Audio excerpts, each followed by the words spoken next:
What's up YouTube? Hello and welcome in new video. They are finally here. The Xiaomi 12 series will soon be available in Europe, Southeast Asia, Africa, Middle East and Latin America, and might expand to other regions. In this video we will talk about the top of the line for now, the Xiaomi 12 Pro. Before we start the video, don't miss to put a like and subscribe in our channel to have all the news.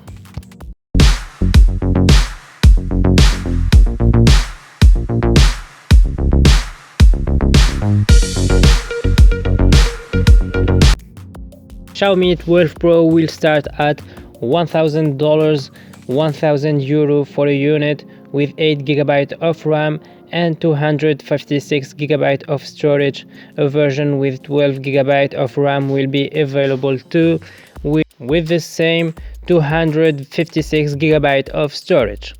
The Mi 11 Pro never reached the global markets, so we can't compare prices.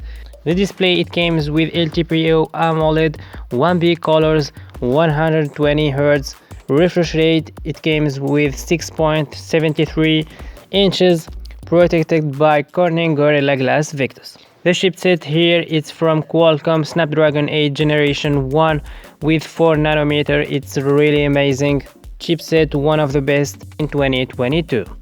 Android 12 MUI 13, 4600 mAh battery with fast charging, 120 watt. The phone will be charged from 0 to 100 in 18 minutes. Amazing number. We have fingerprint under display, we have stereo speakers, there is no 3.5mm jack. In the back we have triple camera. Main sensor is 15 megapixel, second is telephoto, 15 megapixel also, it's a telephoto lens, and third camera is an ultra wide camera. It comes also with 15 megapixel. And for the selfie camera, it comes with 32 megapixel. The device here, he can make videos with 8K. It's really great camera system in the Xiaomi 12 Pro. This is it, friends. If you have any question for this device or another, you can put it in the comment. I hope that you like the video, so don't miss to put a like and subscribe to our channel to have all the news. Thank you for watching and see you on the next one.